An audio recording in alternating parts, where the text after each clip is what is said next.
একটা মজার ঘটনা শুনেন। হযরত ওমর রাদিয়াল্লাহু তাআলা আনহু একদিন নবীজি সাল্লাল্লাহু আলাইহি ওয়াসাল্লামের কামরায়, হুজরায়, ঘরে গেছেন। আমি নিজে আরবি কিতাবে পড়ছি, আজ-জুহাদু মিআতুন, এই কিতাবে গিয়ে দেখে আল্লাহ নবী সাল্লাল্লাহু আলাইহি ওয়াসাল্লাম চাটাইয়ের মধ্যে শোয়া, শুধু চাটাইয়ের উপরে, এই চাটাই, মাথার নিচে একটা খেজুরের ছাল দিয়ে বানানো ছোট্ট বালিশ। হযরত ওমর দেখলেন মাথার উপরে একটা চামড়া ঝুলানো নামাজের জন্য, পায়ের নিচে কিছু ছাতু, যেগুলো পানি দিয়ে গুল্লা খায়, আগের দিনে খাইতো খুব, এই ছাতু অল্প কিছু, এই চারটে আইটেম, একটি চাটাই, একটা খেজুরের ছালের বালিশ, আর একটি চামড়া, আর কিছু ছাতু, পানি দিয়ে গুল্লা খাওয়ার। নবীজি সাল্লাল্লাহু আলাইহি ওয়াসাল্লাম হযরত ওমর দেখলেন ওয়াকাদ আসসারা ফি জামবিহি, নবীজির পুরা দেহের মধ্যে দাগ দাগ, চাটাইয়ের দাগ দাগ পড়ে গেছে।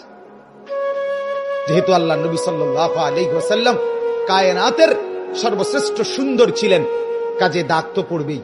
এই পবিত্র সুন্দর চেহারায় শরীরে দাগ পড়ে গেছে চাটাই। হাদিসে আছে হযরত ওমর রাদিয়াল্লাহু তাআলা আনহু সাথে সাথে কাঁদতে শুরু করলেন।